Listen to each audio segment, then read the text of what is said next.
POV. You're a U.S. Ranger climbing Pointe du Hoc. The rope slips from your hand. You look down.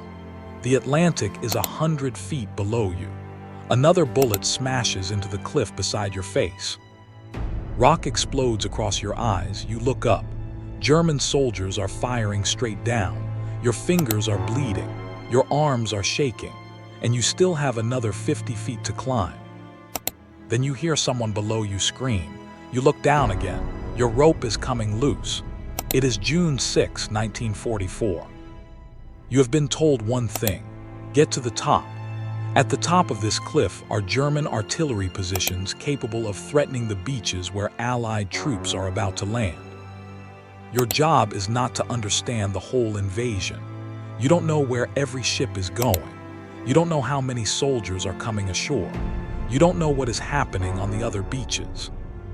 Your world is smaller: a cliff, a rope, a rifle, and 100 feet of open air between you and the ground. The landing craft slams into the water. You jump.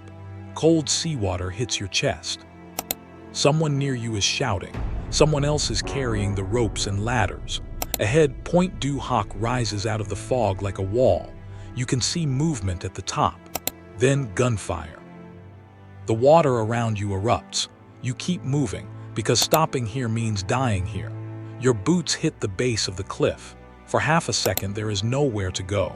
Then you see the rope. You grab it and start climbing. Your boots search for a foothold. Your left hand pulls. Your right hand pulls up another foot, another. A bullet cuts past your helmet.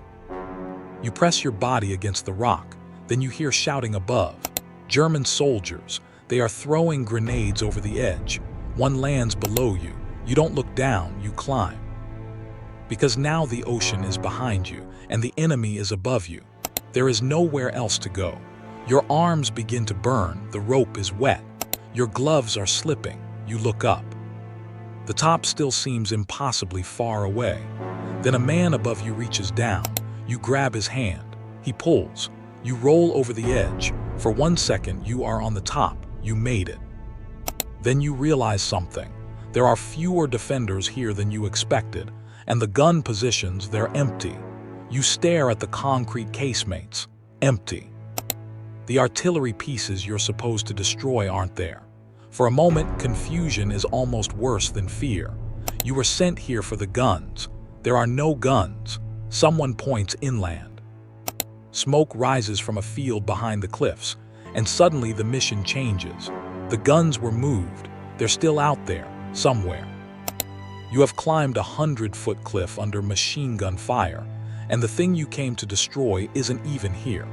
But you don't have time to be angry, because the Germans are still nearby. And now they know you've reached the top.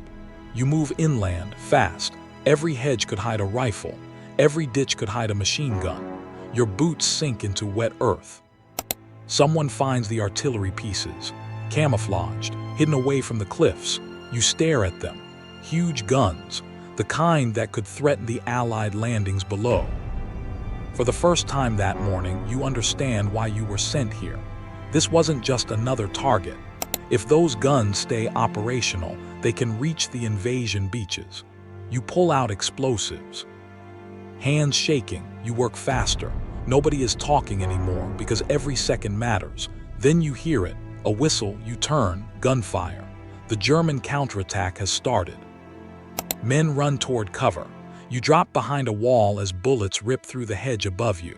Someone shouts, "Move!" You move. You don't know where the next safe position is. You only know that standing still is worse. You reach the guns. One charge, another, then asterisk boom. The first gun is destroyed. You barely react. Another explosion, then another. The artillery pieces are gone. Your mission should be finished, but the battle isn't. You look toward the sea. The beaches below are filling with men. Landing craft are still coming. Smoke hangs over the water, and now you realize something. You're not going back down that cliff. Not yet. Because the same Germans you were supposed to surprise are regrouping around you. The ground you just captured is no longer secure. You hear movement behind the hedge. You raise your rifle. Nothing.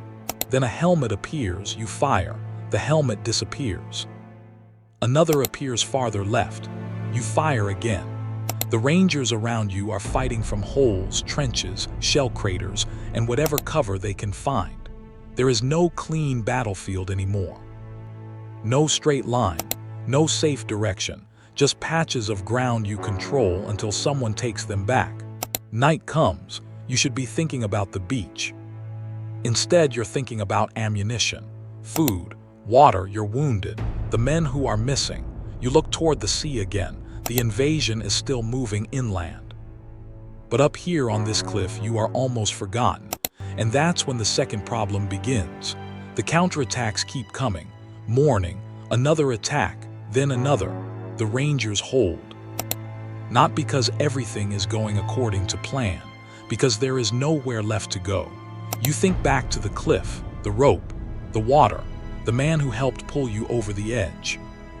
You remember how impossible that climb felt. Now the funny thing is, the climb wasn't the hardest part. The hardest part was staying there, because reaching the top only solved one problem. It gave you a new one. Now you had to keep it. For the next 2 days, the fight around Pointe du Hoc continues. The Rangers remain under pressure while German forces attempt to retake the position. The cliff you climbed is no longer just a route upward. It becomes the place you have to defend. Every trench becomes a home. Every crater becomes cover.